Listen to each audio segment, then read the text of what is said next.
Okay, so imagine this. Hillsborough Castle, all manicured lawns and ancient stones, right? The kind of place that just screams royal dignity. Now, picture a garden party in full swing. String quartet playing, guests sipping champagne, the whole 9 yards. Princess Anne is there looking, well, let's just say she's not exactly radiating sunshine. See, things have been rough for Anne lately. She had to publicly apologize for bailing on some event in Scotland, and the press has been having a field day questioning her commitment and all that. It's like they're just waiting for her to slip up. So this garden party, it's not just some social thing, it's a chance for Anne to prove she's still got it, to show the world that she's the rock of the royal family. But then disaster strikes. The honorary medal, the one meant to be presented to a war veteran, goes missing, vanishes. Poof! And Anne knows instantly that this is more than just a misplaced trinket. This is a full-blown crisis. If the medal is gone, it's a direct hit to her reputation, especially when she's already under fire.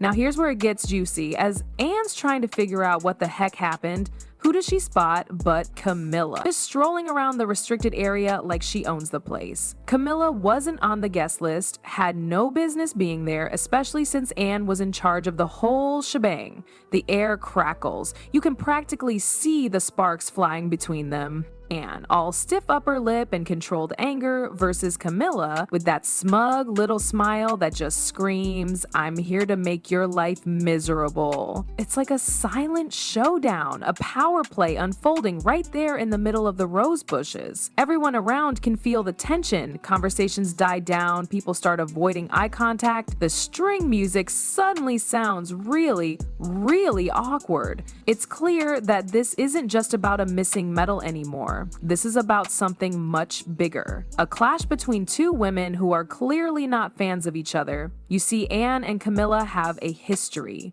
A complicated one. Anne's always been seen as the dutiful princess, the one who puts the crown first. Camilla, well, she's always been a bit more controversial. And let's not forget the Diana factor. Anne has always had to deal with comparisons, living in the shadow of the people's princess, so Camilla showing up uninvited right when Anne is trying to salvage her reputation, it's a calculated move, a way to undermine her, to remind her who really holds the power. It's a subtle but deadly game, and the stakes are high. The future of the royal family, perhaps.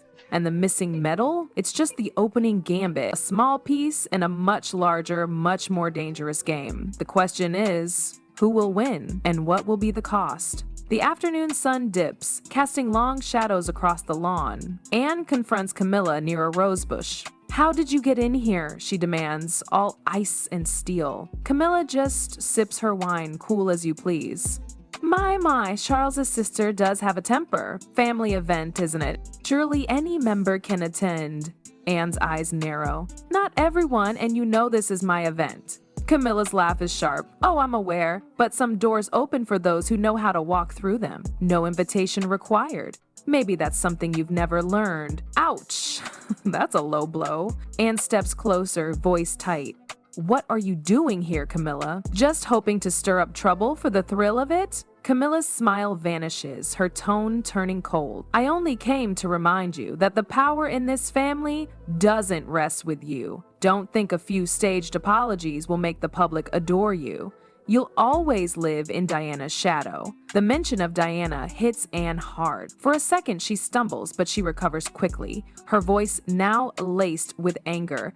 Don't use her name for your mock. The public respects me for my dedication, not because I'm chasing anyone's ghost. Camilla scoffs. Dedication? You've spent your entire life behind a mask of duty. Without the title of Charles's sister, no one would even glance your way. They see you as a convenient echo of a lost icon, and you seem perfectly content to play that role. Anne's hands clench into fists. Servants start whispering, guests sneak glances. The air thickens. You use the royal name only to serve yourself, Anne hisses. You've never cared about duty, or the people's trust, or the monarchy's dignity. All that matters is keeping yourself in the spotlight. Camilla fires back. And what about you? Do you truly think you're virtuous? You've spent your life comparing yourself to others. People call you kind and grounded, but they're really trying to resurrect Diana through you, and you savor it.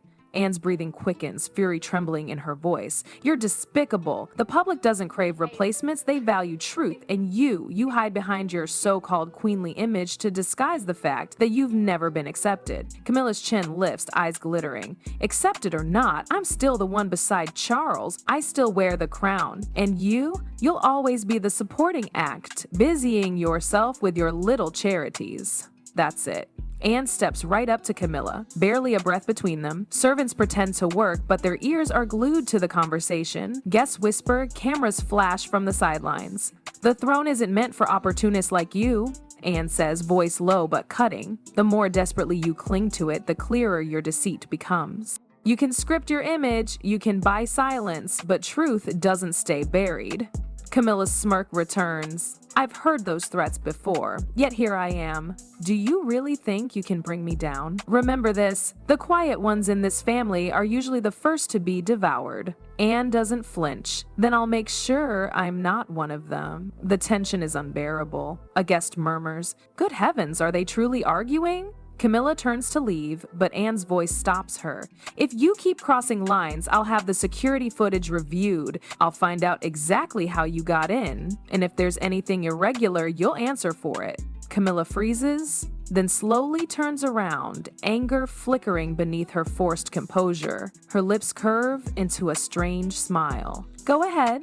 But remember, truth doesn't always favor the ones who shout the loudest. Anne's reply is curt. See, the air crystallizes. Servants bow their heads, guests step back. The damage is done, suspicion has taken root. From that moment, the gathering is no longer a royal festivity. It's a hidden battleground. Anne turns and walks away, leaving Camilla frozen, fingers gripping her wineglass so tightly that the crimson liquid spills like blood. The gardens slip into dusk. The clash is over, but the war has just begun. Later that evening, whispers snaked through the castle like ivy, clinging to every corner. Everyone had caught wind of the showdown. Anne's sharp gaze, Camilla's icy retorts, the servants' frantic attempts to smooth things over. It was the talk of the hour, a secret buzzing beneath the surface of polite conversation. Camilla, meanwhile, had retreated to a side lounge, radiating an air of serene detachment. She lounged on a velvet chair, swirling her wine, offering polite smiles to those who passed, but not everyone bought the act. Cautious eyes followed her, waiting for the mask to slip. About an hour after the medal fiasco, a young servant named Matthew cautiously approached Anne. Bowing low, he spoke with a nervous tremor. Your Highness, there's something you should know.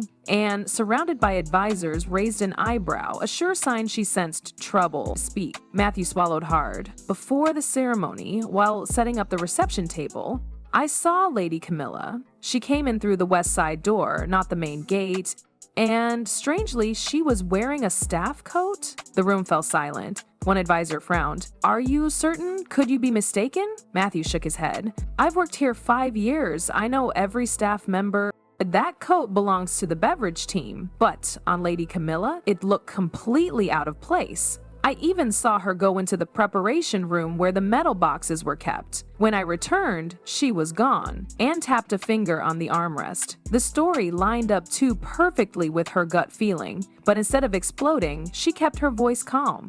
Tell no one. Pretend you saw nothing. I'll handle this. Matthew bowed deeply and disappeared. Once only trusted guards remained. Anne raised her hand. A tall, silver-haired man stepped forward. Sir Andrew, her chief of security.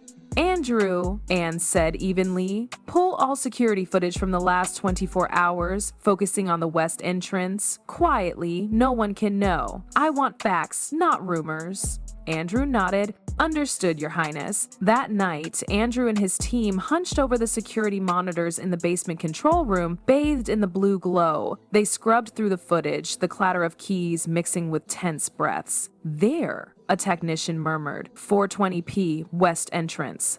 The screen showed an empty corridor. Then a figure emerged, black coat, hat pulled low. As the face turned, they all recognized Camilla. She glanced around and slipped through the door. Andrew's voice tightened. Zoom in. The grainy image showed Camilla presenting a small card to the guard. He nodded familiarly and waved her through. No questions asked. Next, the preparation room camera showed Camilla easing the door open, scanning the room, and moving to the metal table. She lifted a box, turned it over as if inspecting it, and then set it down, not in its original spot, but in the drawer underneath. Silence filled the room. A technician stammered, That's highly irregular." Andrew's jaw clenched. "Export everything. Video and stills. Her Royal Highness needs to see this." Later that night, Anne sat in her study, the desk lamp illuminating her determined features. Andrew presented the folder and played the footage. Anne watched, her expression unchanging. Camilla sneaking in, that knowing smile, the handling of the metal was all there.